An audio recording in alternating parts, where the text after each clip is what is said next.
ഭരണകൂടങ്ങളുടെ താൽപ്പര്യങ്ങൾക്ക് വിധേയമായി നീതിയുടെയും മനുഷ്യാവകാശത്തിൻ്റെയും നിർവചനങ്ങൾ തീരുമാനിക്കപ്പെടുമ്പോൾ ഹനിക്കപ്പെടുന്നത് സാധാരണക്കാരൻ്റെ മനസ്സമാധാനവും ജീവിക്കാനുള്ള അവകാശവുമാണ്. ജനാധിപത്യം പേരിനു പോലുമില്ലാത്ത ഭരണകൂടങ്ങളാകുമ്പോൾ അവിടെ സാധാരണ മനുഷ്യർക്കുള്ള നീതി എന്നത് ജലരേഖ മാത്രമാണ്. അറബി രാജ്യങ്ങളിലെ നീതിന്യായ വ്യവസ്ഥയെപ്പറ്റി നമ്മുടെ നാട്ടിൽ നിലനിൽക്കുന്ന പൊതുബോധം മാതൃകാപരം, അനുകരണീയം എന്നൊക്കെയാണ്. എന്നാൽ നീതി നിഷേധിക്കപ്പെട്ട് ഖത്തർ ജയിലിൽ കഴിഞ്ഞ മലയാളി സംരംഭകനായ സജിത്ത് ആ പൊതുബോധം തകർക്കുകയാണ്. അറബി നാടുകളിലെ നീതി നിഷേധത്തിൻ്റെ ഭയാനകമായ ചിത്രം ഹൃദയരക്തം കൊണ്ട് കോറിയിട്ട അഫ്രാജ് സ്വാതന്ത്ര്യത്തിൻ്റെ ശബ്ദം എന്ന ഈ പുസ്തകം വാങ്ങേണ്ടതും വായിക്കേണ്ടതും പുസ്തക വായന എന്നതിലുപരി മാനവികതയോട് ചെയ്യുന്ന ഉത്തരവാദിത്വമാണ്. വേദ ബുക്സ് പ്രസിദ്ധീകരിച്ച ഈ പുസ്തകം ഇപ്പോൾ ലഭ്യമാണ്.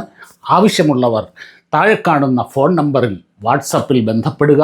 ഓൺലൈനിൽ വാങ്ങാനുള്ള ലിങ്കും കൊടുക്കുന്നു.